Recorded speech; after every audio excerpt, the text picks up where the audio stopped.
ಇವತ್ತಿನ ದಿವಸ ಕ್ವಶನ್ ಪೇಪರನ್ನು ಬಿಡಿಸ್ತಾ ಹೋಗ್ತೀವಿ. ಡೈಲಿ ಒಂದೊಂದು ಕ್ವಶನ್ ಪೇಪರನ್ನು ಬಿಡಿಸ್ತೀವಿ. ಅದೇ ರೀತಿಯಾಗಿ ಇವತ್ತೊಂದು ಕ್ವಶನ್ ಪೇಪರ್ ತಂದೀನಿ. ಒಟ್ಟು ಮ್ಯಾಥ್ಸ್ ಬಿಡಿಸ್ತೀನಿ ನೋಡ್ರಿ. ಅಗದಿ ನಿಮಗೆ ಮ್ಯಾಥ್ಸ್ ಹೆಂಗೆ ಬಿಡಿಸ್ತೇನೆ ಅಂದ್ರೆ ಅಗದಿ ಪೂರಾ ಏನೂ ನನಗೆ ಮ್ಯಾಥ್ಸ್ ಗೊತ್ತಿಲ್ಲ ಅಂದ್ರೂ ಮಿನಿಮಮ್ ಆಗಿ ಆರ್ಮಿಗೆ ನೀವು ಟಚ್ ಮಾಡಬೇಕಾಗ್ತದೆ. ಅದೇ ರೀತಿಯಾಗಿ ಒಂದು ಕ್ವಶನ್ ಐತೆ ನೋಡ್ರಿಪ್ಪ.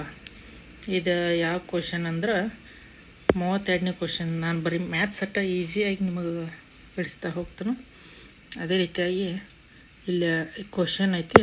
ಏನು ಕ್ವಶನ್ ಐತಪ್ಪ ಅಂದಾಗ ಇಲ್ಲಿ ನಾವು ನೋಡ್ತೀವಿ 12 ಮತ್ತು 18 ಮತ್ತು 22ರ ಮಹತ್ತಮ ಸಾಮಾನ್ಯ ಅಪವರ್ತಕ ಅಂದ್ರೆ HCF ಅನ್ನು ಕಂಡುಹಿಡಿ ಅಂದಾನ. ಮೊದಲಿಗೆ ನಮ್ಮ ಆರ್ಮಿ ಒಳಗೆ ಏನಾಗುತ್ತಪ್ಪ ಅಂದ್ರೆ LCM ಮತ್ತು HCF ಇವೆರಡು ಒಂದು ಕ್ವಶನ್ ಫಿಕ್ಸ್, ಒಂದು ಮಾರ್ಕ್ಸ್ ಫಿಕ್ಸ್ ಬರುತ್ತೆ ಆರ್ಮಿಗೆ. ನೀವು ಇವನ್ನೆಲ್ಲ ಕಂಡುಹಿಡಿಬೇಕು. ಇದೇ ರೀತಿಯಾಗಿ ಇದನ್ನು LCM ಮಾಡಿ ತೋರಿಸ್ತಾನೆ, HCF ಮಾಡಿ ತೋರಿಸ್ತಾನೆ. ನೋಡಿರಿ, ಮೊದಲು LCM ಮಾಡೋಣ. 12, 18 ಮತ್ತು 22 ಇದರದ್ದು LCM ನಾವು ಕಂಡು ಹಿಡ್ತಾ ಹೋದಾಗ ನೋಡಿರಿ, ಮೊದಲಿಗೆ ಎಲ್ಲ ಯಾವ ಮಗ್ಯಾಗ ಐತೆ ಅನ್ನೋದು ನೋಡ್ಬೇಕಾಗ್ತದೆ. ಒಂದು ಸ್ವಲ್ಪ ಡೀಪಾಗಿ ನಾವು ನೋಡ್ತಾ ಹೋದಾಗ ಇದು ಎಲ್ಲ ಯಾವ ಮಗ್ಯಾಗ ಐತೆ ನೋಡ್ತಾ ಹೋದಾಗ 2 6 2 9 2 11. ಇವಾಗ ನೋಡ್ರಿ ಮತ್ತೆ ಯಾವ ಮಗ್ಯಾಗ ಹೋಗುತ್ತಂದ್ರೆ ಮತ್ತೆ 2ರ ಮಗ್ಯ ಹೋಗುತ್ತಾ, 2 3 ಹೋಗುತ್ತಾ, 2 9 2 11 2ರ ಮಗ್ಯ 11 ಇಲ್ಲ. ಅದೇ ರೀತಿಯಾಗಿ ಇವೆಲ್ಲ ಯಾವ ಮಗ್ಯಾಗ ಹೋಗ್ತಾ ನೋಡ್ತಾ ಹೋದಾಗ 3 1 3 3 3 11. ಅದೇ ರೀತಿಯಾಗಿ ಮತ್ತೆ 3ರ ಮಗ್ಯಾಗ ಹೋಗುತ್ತಾ, ಅದಕ್ಕಾಗಿ 3 1 3 11. ಇವಾಗ ನಾವು 11 ಬರಿಬೇಕಾಗತ್ತೆ. ಅದೇ ರೀತಿಯಾಗಿ ನಾವು ಇಲ್ಲಿ ನೋಡ್ತಾ ಹೋಗ್ಬೇಕಾಗತ್ತೆ. ಇವೇನು ಬಂದಿರ್ತಾವಲ್ಲ ಇವನ್ನೆಲ್ಲ ಕೂಡಿಸ್ಬೇಕು ನೋಡ್ರಿ. 2 × 2 × 3 × 3 × 11 ಇವನ್ನೆಲ್ಲ ಕೂಡಿಸಿದಾಗ ನಮ್ಗೆ ಎಷ್ಟು ಬರುತ್ತಪ್ಪ ಅಂದ್ರೆ 2 2 4 4 3 12 12 3 36 36 × 11 ಮಾಡಿದಾಗ ನಮ್ಗೆ ಕರೆಕ್ಟ್ ಸಿಗುತ್ತೆ. 11 6 66 11 3 33 ಅಂದ್ರೆ ಎಷ್ಟಾಯ್ತು? 33 ಅಂದ್ರೆ 33 6 39 396 ಏನಿದೆ LCM ಆಗುತ್ತೆ. ಈ 396 LCM ಆಗುತ್ತಾ. ಅದೇ ರೀತಿಯಾಗಿ ನಾವು ಈಗ ಇದನ್ನು HCF ಮಾಡ್ಬೇಕು ನೋಡ್ರಿ. HCF ಹೆಂಗೆ ಮಾಡ್ತಾ ಹೋಗ್ಬೇಕಂದ್ರೆ 12 18 22 ಇದನ್ನು HCF ಅಂದರೆ ಏನು ತಿಳ್ಕೊಬೇಕು ನೀವು? ಯಾವುದು ಮಗ್ಯಾಗ ಐತಲ್ಲ ಆ ಮಗ್ಗಿ ಅಂದ್ರೆ ಬಾಗ ಹೋಗ್ಬೇಕು, ಅಥವಾ ತನ್ನನ್ನು ಬಿಟ್ಟು ಬೇರೆ ಮಗ್ಗಿ ಅಂದ್ರೆ ಒಟ್ಟು ಬಾಗ ಹೋಗಬಾರ್ದು ನೋಡ್ರಿ. HCF ಅಂದಾಗ ನೋಡ್ತಾ ಹೋಗ್ಬೇಕು ನಾವು. 2 ಈ 2 6 2ರ ಮಗ್ಯಾಗ 12 ಐತಿ, 2 6 12. 2ರ ಮಗ್ಯಾಗ 18 ಐತಿ, 2 9 18. 2ರ ಮಗ್ಯಾಗ 22 ಐತಿ, 2 11. ಅದೇ ರೀತಿಯಾಗಿ ಇವು 3 ಯಾವ್ದಾರ ಮಗ್ಯಾಗ ಒಂದೇ ಮಗ್ಯಾಗ ಐತೆ ನೋಡ್ರಿ, ಯಾವುದು ಒಂದೂ ಮಗ್ಯಾಗಿಲ್ಲ. ಅವಾಗ ನಮ್ಮದು HCF ಏನಾಗುತ್ತಪ್ಪ ಅಂದಾಗ 2 ಆಗುತ್ತೆ ನೋಡ್ರಿ. HCF 2 ಆಗುತ್ತೆ. ಅದೇ ರೀತಿಯಾಗಿ ನಮ್ದು ಇಲ್ಲಿ ಆನ್ಸರ್ 2 ಕರೆಕ್ಟ್ ಆಗುತ್ತೆ ನೋಡ್ರಿ. ಇನ್ನು ನೆಕ್ಸ್ಟ್ ಕ್ವಶನನ್ನು ನೋಡ್ತಾ ಹೋದಾಗ 33ನೇ ಕ್ವಶನ್. 3 ಅನುಕ್ರಮ ಪೂರ್ಣಾಂಕಗಳ ಮೊತ್ತ ಅದಕ್ಕೆ ಇದೆ ನೋಡ್ರಿ. 3 ಅನುಕ್ರಮ ಪೂರ್ಣಾಂಕಗಳ ಮೊತ್ತ 126 ಆಗಿದ್ದರೆ ದೊಡ್ಡ ಸಂಖ್ಯೆ ಯಾವುದಪ್ಪ? 3 ಅನುಕ್ರಮ ಪೂರ್ಣಾಂಕಗಳು ತಂದ ನೋಡ್ತಾ ಹೋದಾಗ 1ನೇ ಅನುಕ್ರಮ ಪೂರ್ಣಾಂಕ X ಇಲ್ಲಿ ನೋಡ್ರಿ ಮೊತ್ತ ಹತ್ಕೊಂಟಾನ ಪ್ಲಸ್ ಮಾಡ್ಕೊಂಡು. 2ನೇ ಅನುಕ್ರಮ ಪೂರ್ಣಾಂಕ X + 1 ಅತ್ಯಂತ ಇಟ್ಕೊಂಡೀವಿ. ಅದೇ ರೀತಿಯಾಗಿ 3ನೇ ಅನುಕ್ರಮ ಪೂರ್ಣಾಂಕ X + 2 = 126 ನೋಡ್ರಿ. ಇವಾಗ 326. ಇವಾಗ ಇದನ್ನು ಸಿಂಪ್ಲಿಫಿಕೇಶನ್ ಮಾಡ್ತಾ ಹೋಗ್ಬೇಕಾಗತ್ತೆ. ಅಗದಿ ಸುಲಭವಾಗಿ ನಾವು ಸಿಂಪ್ಲಿಫಿಕೇಶನನ್ನು ಮಾಡ್ತಾ ಹೋಗೋಣ. ಇಲ್ಲಿ ನೋಡ್ರಿ X ಐತಿ, ಇಲ್ಲಿ X ಐತಿ, ಇಲ್ಲಿ X ಐತಿ. ಇವಾಗ ನಾವು 3X ಪ್ಲಸ್ ಇಲ್ಲಿ 1 ಐತಿ, ಇಲ್ಲಿ 2 ಐತಿ, 3 ಬರ್ಕೊಂಡು ನೋಡ್ರಿ. ಇವಾಗ 126 ಐತಿ. ಇವಾಗ ನಾವು ಈ 3X ಐತಲ್ಲ ಇದು ನೋಡ್ರಿ ಈ ಕಡೆ +3 ಐತಲ್ಲ, ಈ ಕಡೆ ಬಂದ್ರೆ -3 ಆಗುತ್ತೆ.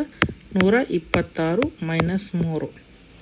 ಇವಾಗ ನಾವು ಇಲ್ಲಿ ನೋಡ್ತಾ ಹೋಗ್ಬೇಕು. 3x = 126 - 3 ತಂದಾಗ ನಮಗೆ ಎಷ್ಟಾಗುತ್ತೆ? 123. ಇನ್ನು ನೆಕ್ಸ್ಟ್ ಸ್ಟೆಪ್ ನಾವು ನೋಡ್ತಾ ಹೋದಾಗ ಇಲ್ಲಿ ಏನೂ ಇಲ್ಲಾಂದರೆ ಇಂಟು ಇರುತ್ತೆ. 3 × x ಇರುತ್ತೆ. ಆವಾಗ x ಇಂಟು ಈ ಕಡೆ ಬಂದರೆ ಭಾಗಾಕಾರ ಆಗುತ್ತೆ.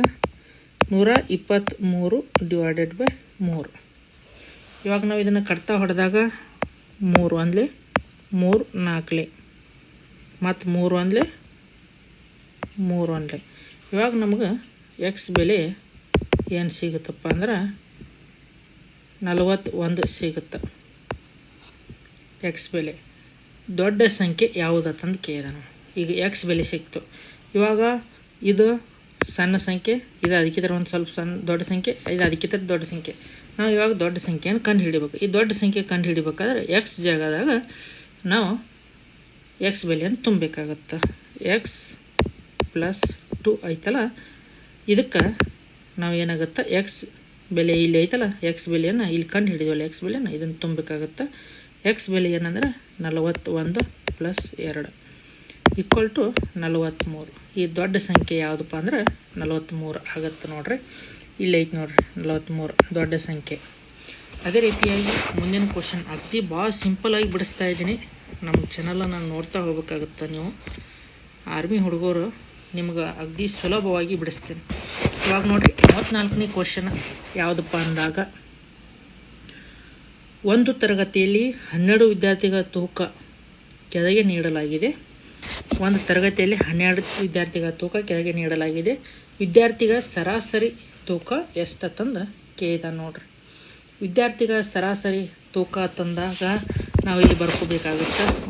ಸರಾಸರಿ ಮಾಡಬೇಕಾದ್ರೆ ನಾವು ಅಗದಿ ಸಿಂಪಲಾಗಿ ಇಲ್ಲಿ ಯಾವ್ಯಾವ ಸಂಖ್ಯೆ ಕೊಟ್ಟಾನಲ್ಲ ಇವನ್ನೆಲ್ಲ ಕೂಡಿಸ್ಬೇಕಾಗತ್ತೆ. ಇವಾಗ ನಾವು ಕೂಡಿಸೋಣ ನೋಡ್ರಿ. 40 + 45 + 60 + 80 + 88 + 45 + 55 + 65 + 80 + 65 + 65 ಇವನ್ನೆಲ್ಲ ಕೂಡಿಸಿದಾಗ ಎಷ್ಟು ಸಂಖ್ಯೆ ಬರುತ್ತಂದು ನೋಡಬೇಕಾಗತ್ತೆ ನಾವು. ಇವನ್ನೆಲ್ಲ ಕೂಡಿಸಿದಾಗ ನಮಗೆ ಟೋಟಲಾಗಿ 768 ಬರುತ್ತೆ. ಎಷ್ಟು ಬರುತ್ತಪ್ಪ ಅಂದ್ರೆ 768 768 ನಮಗೆ ಬರುತ್ತೆ ನೋಡ್ರಿ. ಇವನ್ನೆಲ್ಲ ಕೂಡಿಸಿದಾಗ 768 ಬರುತ್ತೆ. ಈ 768 ಏನೈತಲ್ಲ ಇದನ್ನು 12ರಿಂದ ಭಾಗಾಕಾರ ಮಾಡಬೇಕು. ಸರಾಸರಿಯನ್ನು ಕಂಡುಹಿಡಿ ಅಂದಾನೆ. ಇವಾಗ ನೋಡಬೇಕು ನೀವು 768 / 12 ನಾವು ಸರಾಸರಿಯನ್ನು ಮಾಡ್ತಾ ಹೋದಾಗ ಇಲ್ಲಿ ನಾವು ಹೊಡಿಬೇಕಾಗುತ್ತೆ. 768 / 12 ನಾವು ಇಲ್ಲಿ ಕಟ್ತಾ ಹೊಡಿನು. 12 1 12 6 72 ಆತ. ಇನ್ನು ಎಷ್ಟು ಹೋಯ್ತಾ? 4 ಹೋಯ್ತಾ. 12 4 48 ನೋಡ್ರಿ. ನಮ್ಮ ಉತ್ತರ 64. ನಮ್ಮ ಉತ್ತರ 64 ಬಂದೈತೆ ನೋಡ್ರಿ. = 64. ಇಲ್ಲಿ ಒಟ್ಟು ವಿದ್ಯಾರ್ಥಿಗಳ ಸರಾಸರಿ ತೂಕ 64 kg ನೋಡ್ರಿ. ಅದೇ ರೀತಿಯಾಗಿ ನೆಕ್ಸ್ಟ್ ಕ್ವಶನನ್ನು ನಾವು ನೋಡ್ತಾ ಹೋದಾಗ, ಅನಿತಾ ಅವರು 2 ಅನುಕ್ರಮ ಪರೀಕ್ಷೆಗಳನ್ನು ಬರೆದು ಒಂದರಲ್ಲಿ 60 ಮತ್ತು 80 ಅಂಕಗಳನ್ನು ತಗೊಂಡಾರ ಗಳಿಸಿರುತ್ತಾರೆ. ಪ್ರತಿಯೊಂದು ಪರೀಕ್ಷೆಯ ತೂಕ 50% ಆಗಿದ್ದರೆ ಅವರ ಅಂತಿಮ ಸ್ಕೋರ್ ಎಷ್ಟು ತಂದು ಕೇಳಿದಾರೆ ನೋಡ್ರಿ. ಇದು ಅಗದಿ ಸಿಂಪಲ್ ಆಗಿ ಐತಿ. ಈಗ ನಾವು ಮೊದಲ ಪರೀಕ್ಷೆಯ ಅಂಕ ತಂದು ಬರೆದಾಗ ಫಸ್ಟ್ ಕ್ವಶನ್ ಅಂಕ ಮೊದಲ ಪರೀಕ್ಷೆಯ ಅಂಕ ನಾವು ಇಲ್ಲಿ ನೋಡ್ತಾ ಹೋಗೋಣ. ಮೊದಲ ಪರೀಕ್ಷೆಯ ಅಂಕ ಎಷ್ಟೈತಿ? 60 ಐತಿ. ಇವಾಗ 50% ಅಂದ್ರೆ ಏನಪ್ಪ ಅಂದ್ರೆ ಇಲ್ಲಿ ನಾವು ನೋಡ್ತಾ ಹೋಗ್ಬೇಕು. 50% ಅಂದರೆ ಇಂಟು 0.5 ಆಗುತ್ತೆ. ಇವಾಗ ಇಂಟು 0.5 ಅಂದಾಗ ನಾವು ಇಂಟು ಮಾಡಿದಾಗ 30 ಬರುತ್ತೆ. ಅದೇ ರೀತಿಯಾಗಿ ಎರಡನೇ ಕ್ವಶನ್, ಇದು ಮೊದಲನೇ ಕ್ವಶನ್ ಆಗುತ್ತೆ. ಎರಡನೇ ಕ್ವಶನ್ ಅಂತಂದು ನಾವು ನೋಡ್ತಾ ಹೋದಾಗ ಎರಡನೇ ಪೇಪರ್ದ ಅಂಕಗ ನೋಡ್ತಾ ಹೋದಾಗ 80 ಆಗುತ್ತೆ. ಇದು ಪರ್ಸೆಂಟೇಜ್ದಾಗ ಮಾಡಿದಾಗ 0.5. ಇವಾಗ ಇದು 40 ಆಗುತ್ತೆ.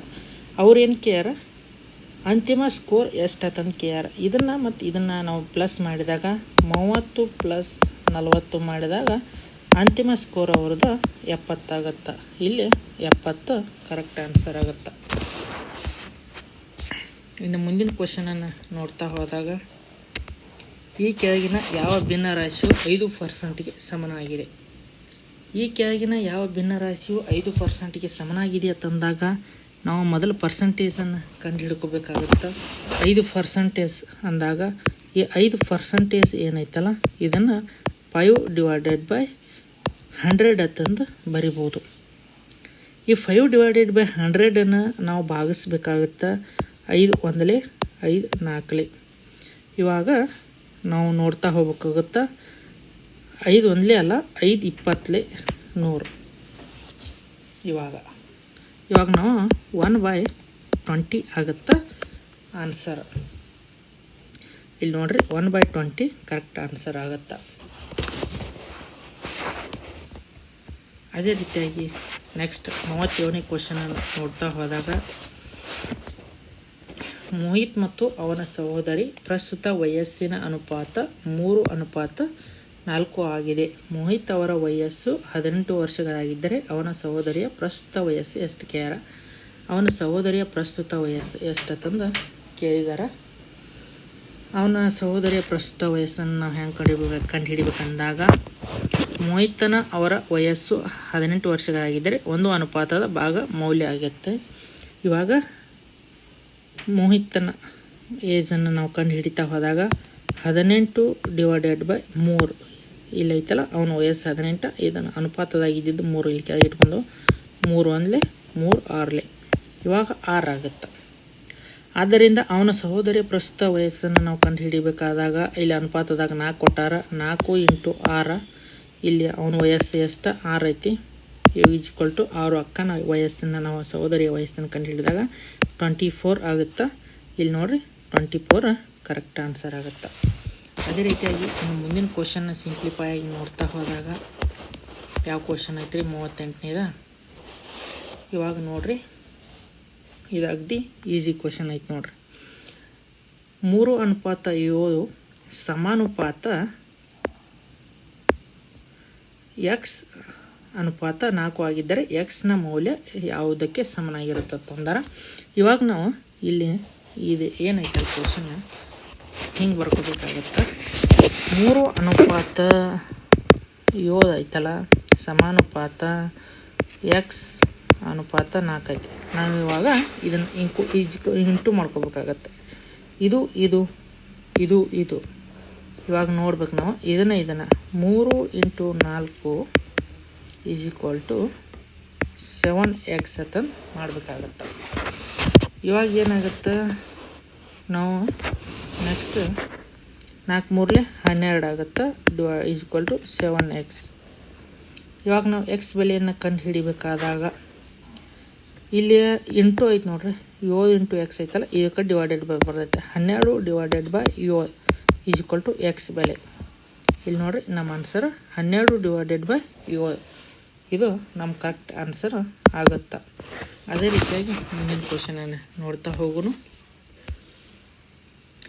ಇಲ್ಲಿ ನೋಡ್ರಿ, ಸರಳ ಬಡ್ಡಿ ಮ್ಯಾಗ ಒಂದು ಕ್ವಶನ್ ಕೇಳಿದಾನು.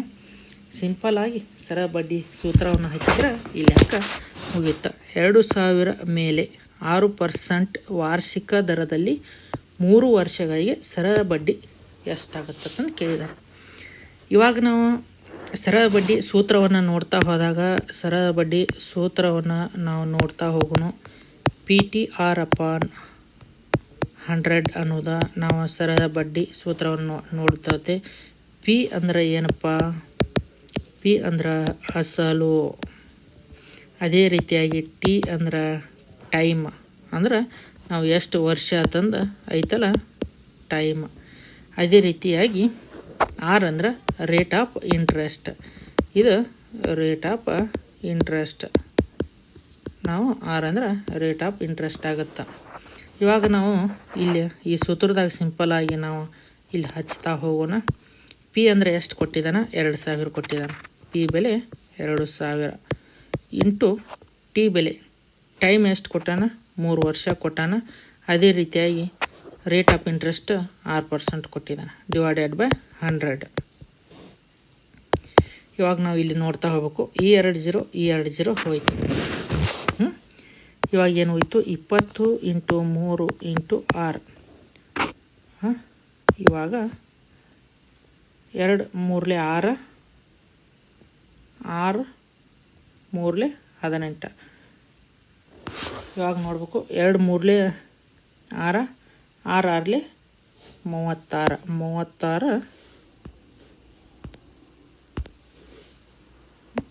ಈಗ ಇದೊಂದು 0 360 ಆಗುತ್ತೆ. 23 60, 66 360 ಆಗುತ್ತೆ. ಇನ್ನು ನೆಕ್ಸ್ಟ್ ನಾವು ಮುಂದಿನ 40ನೇ ಕ್ವಶನ್ ನೋಡ್ತಾ ಹೋದಾಗ, ಒಂದು ಕಾರ್ 20 ನಿಮಿಷಗಳಲ್ಲಿ 38,000 ಮೀಟರ್ ದೂರವನ್ನು ಕ್ರಮಿಸುತ್ತದೆ. ಕಾರಿನ ವೇಗ ಎಷ್ಟು ಅಂತಂದು ಕಿಲೋಮೀಟರ್ ಪರ್ ಗಂಟೆಯಲ್ಲಿ ಕಂಡುಹಿಡಿಯಿರಿ. ನೋಡ್ರಿ, ಕ್ವಶನ್ನ ಅಗದಿ ಭಾಳ ಸಿಂಪಲ್ ಆಗೈತಿ. 120 ನಿಮಿಷಗಳು ಅಂತಂದು ಕೊಟ್ಟಾನ. 120 ನಿಮಿಷಗಳು ಅಂದಾಗ ನಾವು ಇಲ್ಲಿ ಎಷ್ಟು ಗಂಟೆಗಳಾಗತ್ತಂದು ನಾವು ಲೆಕ್ಕ ಮಾಡಬೇಕಾಗತ್ತೆ. 2 ಗಂಟೆ ಆಗತ್ತೆ. ಅದೇ ರೀತಿಯಾಗಿ 38,000 ಮೀಟ್ರ್ ಕೊಟ್ಟಾನ. ನಾವು ಇದನ್ನು ಕಿಲೋಮೀಟ್ರ್ ಕನ್ವರ್ಟ್ ಮಾಡ್ಕೊಂಡಾಗ 38 ಕಿಲೋಮೀಟ್ರ್ ಆಗ್ತದೆ. ಇವಾಗ ನಾವು ದೂರವನ್ನು ಕ್ರಮಿಸಿದ ಕಾರಿನ ವೇಗ ಎಷ್ಟಂತಂದು ಕರೀತಾನೆ. ನಾವು ಇವಾಗ ಕಾರಿನ ವೇಗವನ್ನು ಕಂಡುಹಿಡಿಬೇಕಾದ್ರೆ ಇಲ್ಲಿ ನಾವು ವೇಗದ ಸೂತ್ರವನ್ನು ಹಚ್ಚಬೇಕಾಗತ್ತೆ. ನೋಡ್ರಿ, ಇವಾಗ ವೇಗದ ಸೂತ್ರವನ್ನು ನಾವು ನೋಡ್ತಾ ಹೋಗೋಣ. ವೇಗದ ಸೂತ್ರ ನಾವು ಇಲ್ಲಿ ನೋಡ್ತಾ ಹೋಗೋಣ. ವೇಗ ದೂರ ಡಿವೈಡೆಡ್ ಬೈ ಸಮಯ ಅಂತಂದು ಐತೆ ನೋಡ್ರಿ. ವೇಗದ ಸೂತ್ರ ದೂರ ಡಿವೈಡೆಡ್ ಬೈ ಸಮಯ. ನಾವು ಎಷ್ಟು ಕಿಲೋಮೀಟ್ರ್ ಚಲಿಸಿದಾನ? 38. ಇವಾಗ ಸಮಯ ಎಷ್ಟು ಅಂದ್ರೆ 2 ಗಂಟೆ. ನೋಡಿ, ಸಿಂಪಲ್ ಐತಿ ಕ್ವಶನ್, ಭಾಳ ಏನು ಟಫ್ ಇಲ್ಲ. ಇಲ್ಲಿ ನಿಮಿಷಗಳಲ್ಲಿ ಕೊಟ್ಟಿದ್ದಾನೆ, ಅದನ್ನು ಗಂಟೆಗೆ ಕನ್ವರ್ಟ್ ಮಾಡ್ಕೊಂಡು ಇಲ್ಲಿ ಮೀಟ್ರ್ದಾಗ ಕೊಟ್ಟಾನ, ಇಲ್ಲಿ ನಾವು ಕಿಲೋಮೀಟ್ರ್ದಾಗ ಕನ್ವರ್ಟ್ ಮಾಡ್ಕೊಂಡು 2 1 2 19. ಆನ್ಸರ್ ನಮ್ಮದು 19 ಆಗತ್ತೆ. ಇಲ್ಲಿ ನೋಡ್ರಿ, 19 ರೈಟ್ ಕ್ವಶನ್. ಅದೇ ರೀತಿಯಾಗಿ ಮುಂದಿನ ಕ್ವಶನನ್ನು ನಾವು ನೋಡ್ತಾ ಹೋದಾಗ 41ನೇ ಕ್ವಶನ್ ಇಲ್ಲಿ ನಾವು 2x + 3 ಇಲ್ಲಿ ನೋಡ್ರಿ 2x + 3y - 9z ಮತ್ತು 7y + 3z ಇವುಗಳಲ್ಲಿ ಮೊತ್ತ ಎಷ್ಟು ಅಂತಂದು ಕೊಟ್ಟಾನ. ಈ ಮೊತ್ತ ಅಂದ್ರೆ ನಾವು ಏನನ್ನು ತಿಳ್ಕೊಬೇಕು? ಮೊತ್ತ ಅಂದರೆ ಮೊದಲು ಪ್ಲಸ್ಗೆ ನಾವು ಮೊತ್ತ ಅಂತಂದು ಕರಿತೀವಿ. ಈ ಮೊತ್ತ ಅಂದಾಗೂ ನಾವು ಇಲ್ಲಿ ಪ್ಲಸ್ ಮಾಡ್ಕೋಬೇಕು, ಮೊತ್ತ ಅಂದಾಗೂ ನಾವು ಇಲ್ಲಿ ಪ್ಲಸ್ ಮಾಡ್ಕೋಬೇಕಾಗತ್ತೆ. ಇಲ್ಲಿ ನೋಡ್ರಿ, ನೀವು ಸಿಂಪಲ್ವಾಗಿ ಬರಿತಾ ಹೋಗುತ್ತ ಈ ಕ್ವಶನ್ ಹೆಂಗೆ ಯಾವ ರೀತಿ ಆಗೈತೆ ಅಂದ್ರೆ 2x + 3y - 9z ಮತ್ತು ಅಂದ್ರೆ ಏನ ಪ್ಲಸ್ ಅಂದಾಗ 7y + 3z ಅಂತಂದು ಕೊಟ್ಟಾನ. ಇವಾಗ ನಾವು ಇಲ್ಲಿ 2x ಪ್ಲಸ್ ಮತ್ತು ಯಾವ 2x ಇಲ್ಲ, ಇವಾಗ 2x ಹಾಗೆ ಬರ್ಕೋಣ. ಆವಾಗ 3y ಐತಲ್ಲ, ಇಲ್ಲಿ 7y ಐತಿ. 3y + 7y ಏನಾಗುತ್ತೆ? 10y ಆಗುತ್ತೆ. ಇಲ್ಲಿ -9z ಐತಿ, ಇಲ್ಲಿ -3z ಐತಿ, -6z ಆಗುತ್ತೆ. ಇಲ್ಲಿ ನೋಡ್ರಿ ಆನ್ಸರ್ ಮೈನಸ್ ನೋಡ್ಬೇಕು ನೀವು. ಇಲ್ಲಿ 2x + 10y - z. ಇಲ್ಲಿ ನೋಡ್ರಿ ನಮ್ಮ ಆನ್ಸರ್ ಕರೆಕ್ಟ್ ಬಂದೈತಿ. ಸಿಂಪಲ್ ಇರುತ್ತೆ, ನೀವು ಒಂದು ಸ್ವಲ್ಪ ಥಿಂಕ್ ಮಾಡಬೇಕಾಗತ್ತೆ. ಆರ್ಮಿ ವೆರಿ ಈಸಿಯಾಗಿರುತ್ತೆ. ಅದೇ ರೀತಿಯಾಗಿ ಇಲ್ಲಿ ನಮಗೆ ಬೆಲೆಯನ್ನು ಕಂಡುಹಿಡಿಬೇಕಂತಂದು ಕೊಟ್ಟಾನ. ಇವಾಗ ನೋಡ್ರಿ, ಈ ಕ್ವಶನ್ ಒಂದು ಸ್ವಲ್ಪ ರಾಂಗ್ ಐತಿ.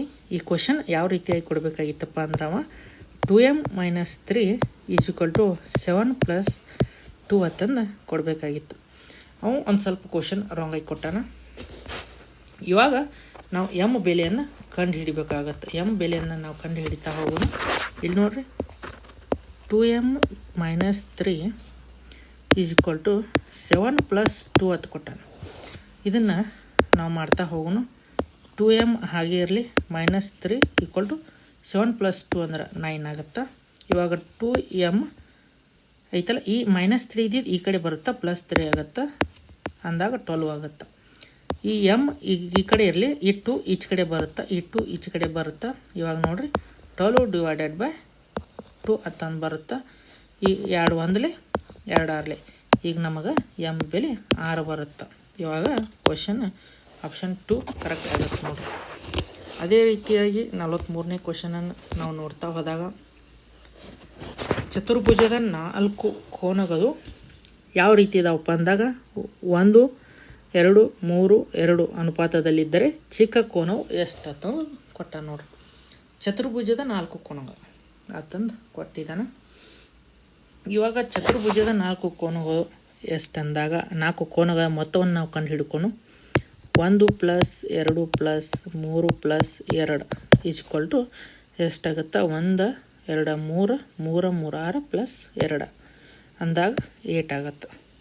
ಅದೇ ರೀತಿಯಾಗಿ ಒಂದು ಭಾಗದ ಬೆಲೆ ತಂದು ಕೊಟ್ಟಾಗ, ಒಂದು ಭಾಗದ ಬೆಲೆಯನ್ನು ಕಂಡು ಹಿಡ್ಕೋಬೇಕಂದಾಗ ನಾವು ಚತುರ್ಭುಜದ 4 ಹೊರಕೋನಗಳ ಮೊತ್ತ ಎಷ್ಟಿರುತ್ತೆ? 360 ಡಿಗ್ರಿ ಇರುತ್ತೆ. ಇವಾಗ ನಾವು ಒಂದು ಭಾಗದ ಬೆಲೆಯನ್ನು ಕಂಡು ಹಿಡ್ಕೋಬೇಕಾದಾಗ ಇದನ್ನು 8 ಐತಲ್ಲ, ಇಲ್ಲಿ /8. ಇವಾಗ ನಾವು ಇಲ್ಲಿ ಕಡ್ತಾ ಹೊಡೆದಾಗ ಏನಾಗುತ್ತೆ? 8 1 8, 8 2 16, 8 3 14, 8 4 8 8 4 32. ಇವಾಗ ಎಷ್ಟಾಯಿತು? 4 ಹೋಯ್ತು. 8 4 32, 8 5 40. ಇವಾಗ ನಮಗೆ ಒಂದು ಕೋನಿನ ಬೆಲೆ 45 ಡಿಗ್ರಿ ಆಗುತ್ತೆ. ಇಲ್ಲಿ ನೋಡ್ತಾ ಹೋಗ್ಬೋದು ನೀವು. ಸಿಂಪಲ್ ಐತಿ ಕ್ವಶನ್. ಇದನ್ನು ಟಪ್ ತಂದು ಏನು ತಿಳ್ಕೊಬಾರ್ದು. 45 ಡಿಗ್ರಿ ಐತಿ. ಅದೇ ರೀತಿಯಾಗಿ ಮುಂದಿನ ಕ್ವಶನನ್ನು ನಾವು ನೋಡ್ತಾ ಹೋದಾಗ, ಒಂದು ಸಮ ಬಹುಭುಜದ ಪ್ರತಿಯೊಂದು ಅಂತರ ಕೋನವು 135 ಆಗಿದೆ. ಅದು ಎಷ್ಟು ಬಾಹುಗಳನ್ನು ಹೊಂದಿದೆ ಅಂತಂದು ಕೇಳಿದಾನೆ. ಕ್ವಶನ್ ಅಗದಿ ಈಸಿ ಐತಿ, ನೀವು ರಾಂಗ್ ಆಗಿ ತಿಳ್ಕೊಬೇಡ್ರಿ. ಇವಾಗ ನಾವು ಇಲ್ಲಿ ನೋಡಬೇಕು, ಹೊರ ಕೋನವನ್ನು ಕಂಡುಹಿಡಿಬೇಕು. ಸರಳ ರೇಖೆಯ ಮೇಲಿನ ಅಂತರ ಕೋನ ಮತ್ತು ಹೊರ ಕೋನದ ಮೊತ್ತ ಎಷ್ಟಿರುತ್ತಪ್ಪ? ಸರಳ ಕೋನ ಅಂದಾಗ ಇದರದ 180 ಡಿಗ್ರಿ ಒಳಗೆ ಇರುತ್ತೆ. ಸರಳ ಕೋನ ಅಂದಾಗ ನಾವು ಇಲ್ಲಿ ಸರಳ ಕೋನ ಅಂದಾಗ 180, ಅಂತರ ಕೋನ -135. ಇವಾಗ ಎಷ್ಟಾಗುತ್ತೆ? 45 ಡಿಗ್ರಿ ಸಿಗುತ್ತೆ. ಅದೇ ಬಾಹುಗಳ ಸಂಖ್ಯೆಯನ್ನು ಕಂಡುಹಿಡಿ ಅಂದಾನೆ. ಬಾಹುಗಳ ಸಂಖ್ಯೆಯನ್ನು ನಾವು ಕಂಡುಹಿಡಿಬೇಕಾದಾಗ ಇಲ್ಲಿ ನೋಡ್ಬೋದು, ಈ ಬಹುಭುಜದ ಏನೈತಪ್ಪ, ಯಾವುದೇ ಸಮ ಬಹುಭುಜಾಕೃತಿಯ ಹೊರಕೋನಗಳ ಮೊತ್ತ ಎಷ್ಟೈತಿ? ಹೊರಕೋನಗಳ ಮೊತ್ತ ನಮಗೆ ಎಷ್ಟೈತೆ ಅಂದಾಗ 365. ಅದೇ ರೀತಿಯಾಗಿ ಇವಾಗ ನಮಗೆ ಈ ಕೋನದ ಬೆಲೆ 45. ಈ 45 / ಮಾಡಿದ 8 ಬರುತ್ತೆ. ನೋಡಿರಿ, ನಮ್ಮ ಆನ್ಸರ್ 8 ಆಗುತ್ತೆ. ಕರ್ತ ಯಾವ ರೀತಿ ಹೊಡಿಬೇಕು ಅನ್ನೋದು ನಿಮ್ಗೆ ಅದನ್ನು ಹೇಳ್ಬೇಕಂತಂದಾಗ ನೋಡಿರಿ, ಸಿಂಪಲಾಗಿ ನಾವು ಕರ್ತ ಹೊಡಿಬೇಕಾಗತ್ತೆ. 360 / 45. ಸಿಂಪಲ್ಲಾಗಿ 5 9, 5 7, 1 ಹೋಯ್ತು, 5 2, 9 1, 9 8. ನೋಡಿರಿ, 8 ಆನ್ಸರ್ ಬಂತು. ಸಿಂಪಲಾಗಿ ಕಡ್ತಾ ಹೊಡಿಬೇಕಾಗತ್ತೆ. ಅದೇ ರೀತಿಯಾಗಿ ನಾವು ಮುಂದಿನ 45ನೇ ಕ್ವಶನ್ ನೋಡ್ತಾ ಹೋದಾಗ ನೋಡಿರಿ, 8 ಮೀಟರ್ ಉದ್ದ 8 ಮೀಟರ್ 10 ಮೀಟರ್ ಅಗಲವಿರುವ ಒಂದು ಆಯತವನ್ನು ಒಂದು ದಾರದ ಸಹಾಯದಿಂದ ರಚಿಸಲಾಗತ್ತಾ. 28 ಮೀಟರ್ ಉದ್ದ 10 ಮೀಟರ್ ಅಗಲವಿರುವ ಆಯತವನ್ನು ಒಂದು ದಾರದ ಸಹಾಯದಿಂದ ರಚಿಸಲಾಗಿದೆ. ಅದೇ ದಾರದಿಂದ, ಇಲ್ಲಿ ನೋಡ್ಬೇಕು, ಅದೇ ದಾರದಿಂದ ಒಂದು ಚೌಕವನ್ನು ರಚಿಸಿದರೆ ಚೌಕದ ಬಾಹುವಿನ ಉದ್ದ ಎಷ್ಟು ತಂದು ಕೇಳಿದಾನೆ. ನೋಡಬೇಕಾಗತ್ತೆ ನೀವು, ಈಸಿ ಕ್ವಶನ್ ಐತಿ. ಚೌಕದ ಬಾಹುವಿನ ಉದ್ದ ಅಂತಂದು ನಾವು ನೋಡ್ತಾ ಹೋದಾಗ ಆಯತದ ಸುತ್ತಳತೆಯನ್ನು ನಾವು ಮೊದಲು ಕಂಡು ಹಿಡ್ಕೋಬೇಕು. ಆಯತದ ಸುತ್ತಳತೆ ಏನಪ್ಪ ಅಂದಾಗ ಆಯತದ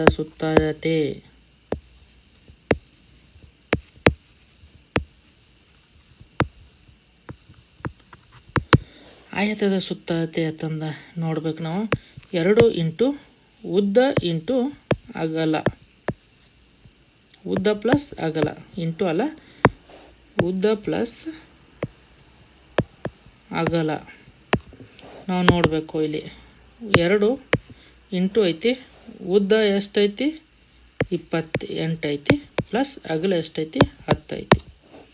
ಇವಾಗ ನಾವು 2 ಇಂಟು 38, ಇವಾಗ ನಾವು ಟೋಟಲ್ 76 ಆಗುತ್ತೆ. ಅದೇ ರೀತಿಯಾಗಿ ಚೌಕದಕ್ಕೆ ಇದೆ. ನಾವು ಚೌಕದ ಲೆಕ್ಕಾಚಾರ ಮಾಡಿದಾಗ ಚೌಕದಾಗ ಈ 76 ಏನೈತಲ್ಲ, ಚೌಕಕ್ಕೆ 4 ಬಾಹುಗಳು ಇರ್ತಾವಲ್ಲ, ಈ 76ವನ್ನು ನಾವು 4ರಿಂದ ಭಾಗಾಕಾರ ಮಾಡಬೇಕಾಗತ್ತೆ. ಇಲ್ಲಿ ನೋಡ್ರಿ ಹೆಂಗೆ ಕಟ್ತಾ ಹೊಡಿಬೇಕಂದ್ರೆ 4 1 ಇಲ್ಲಿ ಎಷ್ಟು ಹೋಯ್ತು 3 ಹೋಯ್ತು, 4 9 36 ಆಗುತ್ತೆ. ಇವಾಗ ನೋಡ್ರಿ 19. ಇವಾಗ ನಮಗೆ ಚೌಕದ ಬಾಹುವಿನ ಉದ್ದ ಎಷ್ಟು ತಂದ, ಈ ಒಂದು ಬಾಹುವಿನ ಉದ್ದ 19 ಮೀಟ್ರ್ ಆಗುತ್ತೆ. ಇಲ್ಲಿ ನೋಡಬೇಕು 19 ಮೀಟ್ರ್ ಕರೆಕ್ಟ್ ಆನ್ಸರ್. ಅದೇ ರೀತಿಯಾಗಿ 46ನೇ ಕ್ವಶನ್ ನೋಡ್ತಾ ಹೋದಾಗ, ಒಂದು ಓಟದ ಸ್ಪರ್ಧೆಯಲ್ಲಿ ಒಬ್ಬ ಓಟಗಾರನ ಸ್ಥಾನವು ಮೇಲಿನಿಂದ 14ನೇ ಸ್ಥಾನ, ಅದೇ ರೀತಿಯಾಗಿ ಕೆಳಗಿನಿಂದ 13ನೇ ಸ್ಥಾನದಾಗ ಅವ ಅದಾನ. ಮೇಲಿನಿಂದ 14ನೇ ಸ್ಥಾನ, ಕೆಳಗಿನಿಂದ 15ನೇ ಸ್ಥಾನ. ಇವಾಗ ಹಿಂಗೆ ಕ್ವಶನ್ ಇದ್ದಾಗ ನಾವು ಅಗದಿ ಸಿಂಪಲ್ಲಾಗಿ ಒಂದು ಸೂತ್ರವನ್ನು ನಾವು ಇಲ್ಲಿ ರೆಡಿ ಇದನ್ನು ಐತಿ, ಆ ಸೂತ್ರವನ್ನು ನಾವು ಹಚ್ಚಿರ ಡೈರೆಕ್ಟಾಗಿ ಮಾಡ್ಕೋಬೇಕು. ಇಲ್ಲಿ ಒಟ್ಟು ಆಟಗಾರರ ಅಂತಂದ ಬಂದಾಗ ನಾವು ಒಟ್ಟು ಆಟಗಾರರ ಸಂಖ್ಯೆಯನ್ನು ನೋಡ್ತಾ ಹೋದಾಗ ಮೇಲಿನ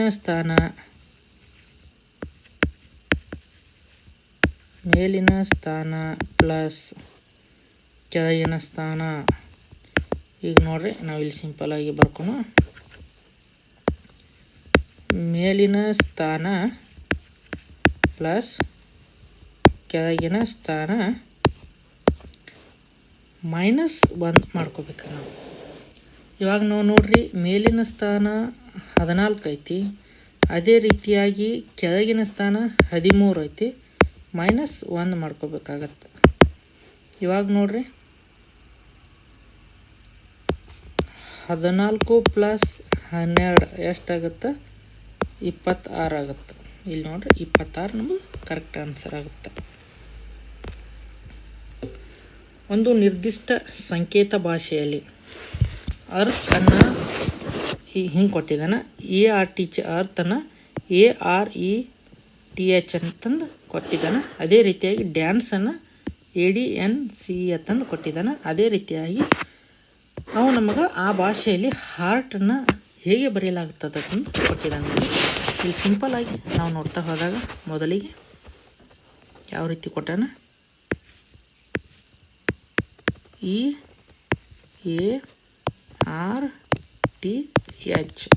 ಇದನ್ನು ಹೆಂಗೆ ಬರ್ದಾನ, AERTH.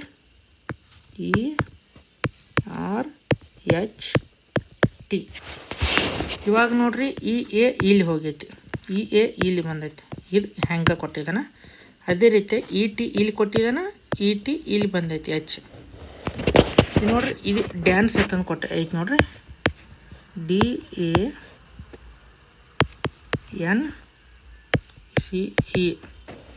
ಇದನ್ನು ಹೆಂಗೆ ಕೊಟ್ಟಿದ್ದಾನ, ADNEC. ಇವಾಗ ನೋಡ್ರಿ D ಇಲ್ಲೇ ಬಂದೈತಿ, A ಇಲ್ಲಿ ಬಂದೈತಿ, N ಆ್ಯಸ್ ಇಟ್ ಈಸ್ ಇಲ್ಲಿ ಮ್ಯಾಲಿನ ಗತಿ ಸೇಮ್ ಬಂದೈತಿ, C ನೋಡ್ರಿ ಈ ಕಡೆ ಬಂದೈತಿ, E ನೋಡ್ರಿ ಈ ಕಡೆ ಬಂದೈತಿ. ಅದೇ ರೀತಿಯಾಗಿ ನಾವು ಇಲ್ಲಿ ಹಾರ್ಟನ್ನು ನೋಡ್ಕೋಬೇಕಾಗತ್ತೆ. HEART.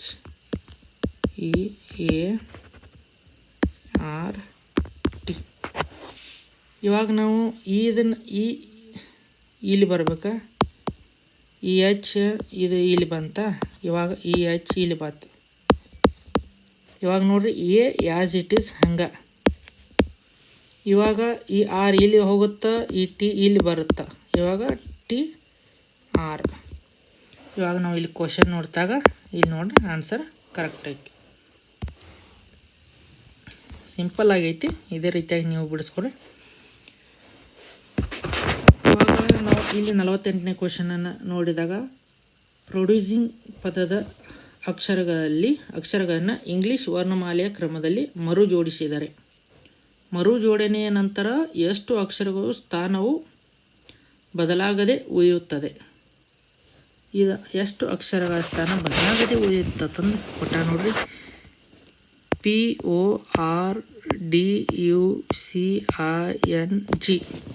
ಪ್ರೊಡ್ಯೂಸಿಂಗ್ ಪದದ ಅಕ್ಷರಗಳನ್ನು ಇಂಗ್ಲೀಷ್ ವರ್ಣಮಾಲೆಯ ಕ್ರಮದಲ್ಲಿ ಮರು ಜೋಡಿಸಿದರೆ ಮರು ಜೋಡಣೆಯ ನಂತರ ಎಷ್ಟು ಅಕ್ಷರಗಳ ಸ್ಥಾನವು ಬದಲಾಗದೆ ಉಳಿಯುತ್ತದೆ ಅಂತಂದು ಕೊಟ್ಟಾನ. ಈ ಮರು ಜೋಡಣೆ ಅನ್ನೋದು ನಿಮಗೆ ಅಗದಿ ಸಿಂಪಲ್ ಆಗಿ ತೋರಿಸ್ ನೋಡ್ರಿ. PRODUCING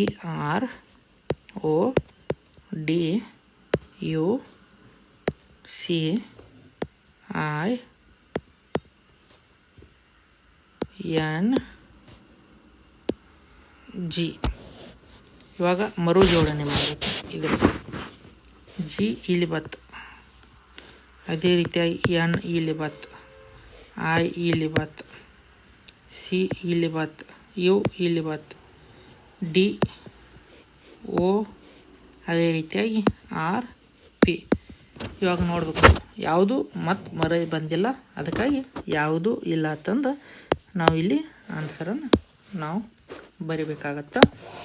ಅದೇ ರೀತಿಯಾಗಿ ಈಗ ನಮ್ಮ ಕ್ಲಾಸ್ ನಿಮಗೆ ಇಷ್ಟ ಆದರೆ ಸಬ್ಸ್ಕ್ರೈಬ್ ಮಾಡಿರಿ. ಮುಂದಿಂದ ಮತ್ತು ನೆಕ್ಸ್ಟ್ ಇದು ಕ್ವಶನ್ ಪೇಪರ್ ಫಸ್ಟ್ ಐತಲ್ಲ, ಅದೇ ರೀತಿಯಾಗಿ ನಿಮ್ಗೆ ನೆಕ್ಸ್ಟ್ ಕ್ವಶನ್ ಪೇಪರನ್ನು ಬಿಡಿಸ್ತಾ ಹೋಗ್ತಾನೆ. ಇವಾಗ ಮೊದಲನೇ ಕ್ವಶನ್ ಪೇಪರ್ ಮುಗೀತದ. ನಿಮಗೂ ಇದೇ ರೀತಿಯಾಗಿ ಸಿಂಪಲ್ಲಾಗಿ ಮ್ಯಾಥಮೆಟಿಕ್ಸ್ ಒನ್ಲಿ ಬಿಡಿಸ್ತಾನೆ. ಸಿಂಪಲ್ಲಾಗಿ ನೋಡ್ತಾ ಹೋಗ್ಬೇಕು ನೀವು.